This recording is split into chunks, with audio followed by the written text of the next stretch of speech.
భగవద్గీత మీరందరూ చదవాలి. కేవలం ఇంట్లో పెట్టే లాభం లేదు, రోజు ఒక శ్లోకం. ఇదే నా కోరిక. శ్రీయుతా पदकमलं 2020 कैसा साल था ये 2020, कैसे चालू हुआ और कैसे अभी इतने लोगों को इतना भयभीत करके रख रहा है। इस साल में कुछ तो हम अच्छा करना चाहिए। हमें एटलीस्ट यहाँ जो साल ख़त्म होने को आया है, इस समय हमें कुछ ना कुछ ऐसा करना चाहिए जैसे कि ये साल यादगार बने। इस साल में हम भगवद गीता दें, और कौन सी भगवद गीता दें? वो भगवद गीता दें जिसमें व्याकरण उसी तरह से दिया गया है जिस तरह से भगवान ने इसे कहा है। श्रील प्रभुपाद, ऐसी भक्तिवेदांत स्वामी श्रील प्रभुपाद जिन्होंने इस्कॉन स्थापित किया है, उनका जो भगवद गीता है उसमें 18 अध्याय, 700 श्लोक इसमें हैं, और सब कुछ जो भगवद गीता जानना चाहते हैं सब कुछ इसके अंदर है। ये हमें देना चाहिए। इस साल को पवित्र हम कर सकते हैं एक भगवद गीता देके। నమస్కారం, నా పేరు శ్రీ స్వర్ణలత దర్శన్, మునుమల్ల గ్రామ సర్పంచ్ని. హరే రామ హరే కృష్ణ ట్రస్ట్ వాళ్ళు ఈ భగవద్గీత పంపడం జరిగింది. దీనిని మేము మా ఊరిలో ఇవ్వడం జరిగింది. అలాగే మా ఊరిలోనే కాకుండా పక్క ఊరిలో కూడా పంచడం జరిగింది.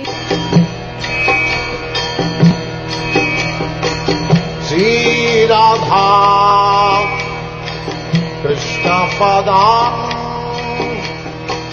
साधन ललिता।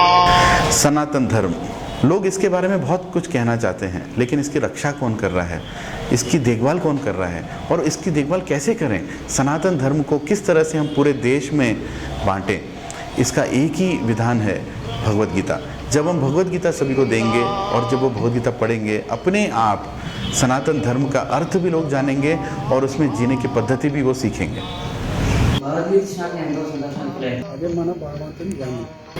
సంతోషంగా ఉంది. ఇలాంటి కార్యక్రమాలు ఎన్నో జరుపుకోవాలంటే ఆ దేవుని కోరుకుంటున్నాను.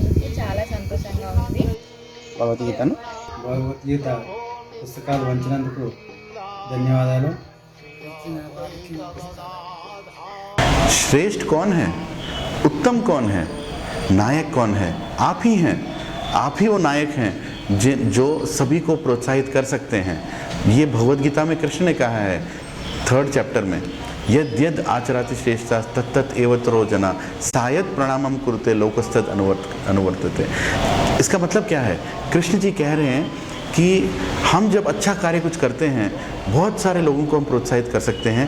उस अच्छे कार्य को करने वाले को ही नायक कहते हैं। आप वो नायक बन सकते हो। आपके ग्राम में जब आप भगवद गीता का वितरण करोगे, आप ये मत समझिए कि सिर्फ आप ही के ग्राम में कर रहे हैं। आपके इस कार्य से बहुत सारे लोग प्रोत्साहित हो सकते हैं और पूरे देश के सारे गांव में भगवद गीता हर एक घर में पहुंच सकता है। ఇచ్చినందుకు కూడా అందరూ దీవెన ఉంటుంది. ఇలాంటి కార్యక్రమాలు ఇంకా ముందు ఇంకా ఎన్నో చేయాలని కోరుతున్నాను. మన హిందువులకి భగవద్గీత గురించి చాలా తక్కువ తెలుసు. వల్ల మన హిందూ సాంప్రదాయాన్ని నిలబెట్టడం జరుగుతుంది. ఈ భగవద్గీత బుక్స్ ఇచ్చినందుకు ధన్యవాదాలు. భగవద్గీత బుక్కులు ఇచ్చిన అందరికీ ధన్యవాదములు. అందరికీ నమస్కారాలు. జరిగింది. భగవద్గీత చదవడం వల్ల మనకు మనసు చాలా ప్రశాంతంగా ఉంటుంది. మాకు ఇటువంటి సంప్రదాయం అంటే చాలా ఇష్టం ఉంటుంది. मेरा गांव बहुत बड़ा है, इतने सारे लोगों को मैं भगवद गीता दे सकता हूँ? इतने सारों को नहीं, कम से कम आपके घर के इर्द गिर्द में जो हैं उनको तो आप दे सकते हैं। और आप ये क्यों सोच रहे हैं कि मैं दे सकता हूँ? आप आपके बंधुओं को भी इसमें शामिल कीजिए, आपके मित्रों को शामिल कीजिए, आपके घर के आसपास जो हैं उनको भी आप शामिल कीजिए। आप साथ मिलके बहुत कुछ कर सकते हैं।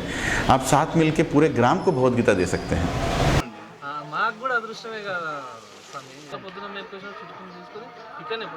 ఈ భగవద్గీత ప్రతి ఒక్కరు చదవాలని మనస్ఫూర్తిగా కోరుకుంటున్నాను.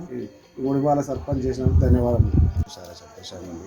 గొప్ప పని చేస్తారని భగవతుని మేము కూడా ఇటువంటి ఎన్నో గ్రామాలకు మన హిందుత్వం గురించి తెలుపుతున్నందుకు చాలా సంతోషంగా ఉంది. कितना दान देना चाहिए? दान देने से सबसे ज़्यादा किसको बेनिफिट होता है?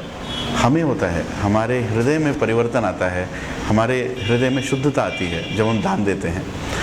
तो दान कितना देना चाहिए? दान इतना देना चाहिए जिससे हमारे हृदय में थोड़ा तो दर्द हो कि कुछ दिया है ना? तो इतना कम भी नहीं देना चाहिए और इतना ज़्यादा भी नहीं देना चाहिए, लेकिन उतना तो देना चाहिए जिससे कि थोड़ा तो लगे कि भैया मैंने कुछ दिया है।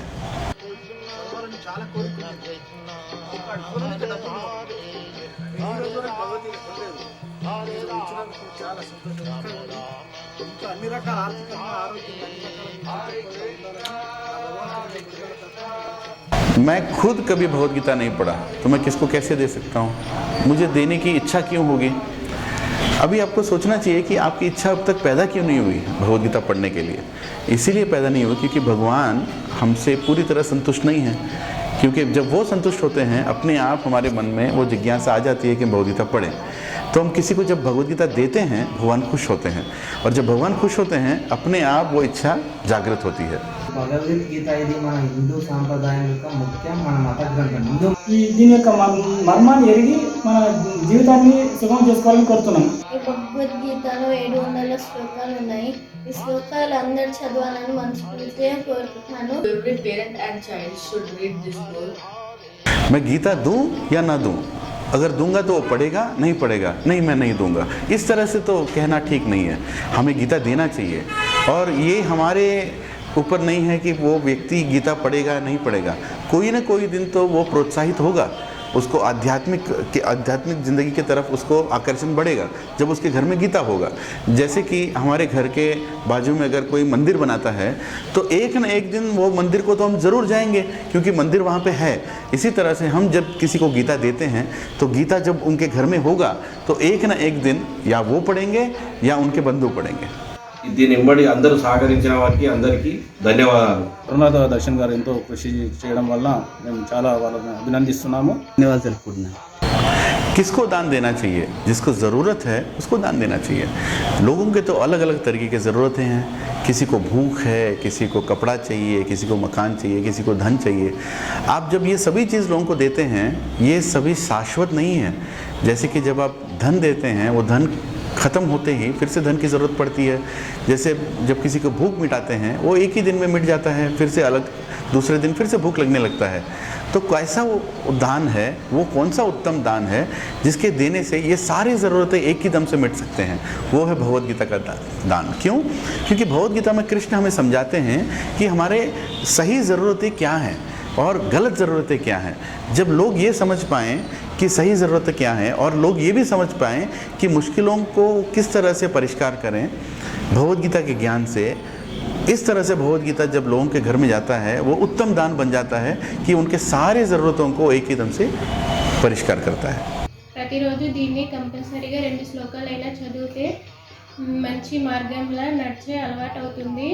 ధర్మం పట్ల మనకి అవగాహన కలుగుతుంది. ఇతరులతోటి ఎలా బ్రతకాలో నేర్పిస్తుంది. आप जब भगवद गीता आपके ग्राम में देते हैं, आपके गांव में देते हैं, आपको क्या मिलेगा? आपको बहुत ही मुख्य चीज़ मिलेगा। मालूम है क्या है? आशीर्वाद। ये आशीर्वाद जब आपको मिलेगा आपके ज़िंदगी में खुशी ही खुशी आ जाएगी। आपको किसका आशीर्वाद मिलेगा? आपके पूर्विकों का आशीर्वाद मिलेगा जो उस ग्राम से हैं। आपके माता पिता का आशीर्वाद मिलेगा, उस ग्राम के वासियों का आशीर्वाद मिलेगा, और सबसे मुख्य भगवान का आशीर्वाद मिलेगा। आप जब भगवद गीता आपके ग्राम में दे रहे हैं इसका लाभ किसको मिल रहा है? सभी को मिल रहा है। आप ये मत समझिए सिर्फ आप ही को मिल रहा है। आप जब ये कार्य करेंगे आपके भगवद गीता जो लेके जाएंगे वहाँ पे, जो वहाँ पे डिस्ट्रीब्यूट करेंगे, जो देंगे हर घर को जाके, और जो लेंगे और जो पढ़ेंगे सभी को लाभ मिलेगा। मुझे भी थोड़ा लाभ मिलेगा, आपका आशीर्वाद मिलेगा, इस सेवा का मौका मिलेगा। तो ये लाभ आप सभी को दीजिए, भगवद गीता का वितरण कीजिए हर ग्राम में। कब, क्यों, कैसे, कौन, ये सारे समस्याएं हैं, लेकिन आपकी समस्या नहीं है, ये हमारी समस्या है। हम सेवा करने के लिए आपके पास आए, हम इस बात का देखभाल करेंगे कि कौन लेके जाएगा, कब देगा, कैसे देगा। हर एक भगवद गीता को हर एक घर में देने का उत्तरदायित्व हमारा है आपके तरफ से। हम ज़रूर आपके हर एक भगवद गीता को हर एक नागरिक, उस ग्राम के नागरिक के पास हम ज़रूर लेके जाएंगे। हरे कृष्णा कृष्णा कृष्णा हरे हरे हरे राम राम राम हरे हरे हरे कृष्णा कृष्णा कृष्णा हरे हरे हरे राम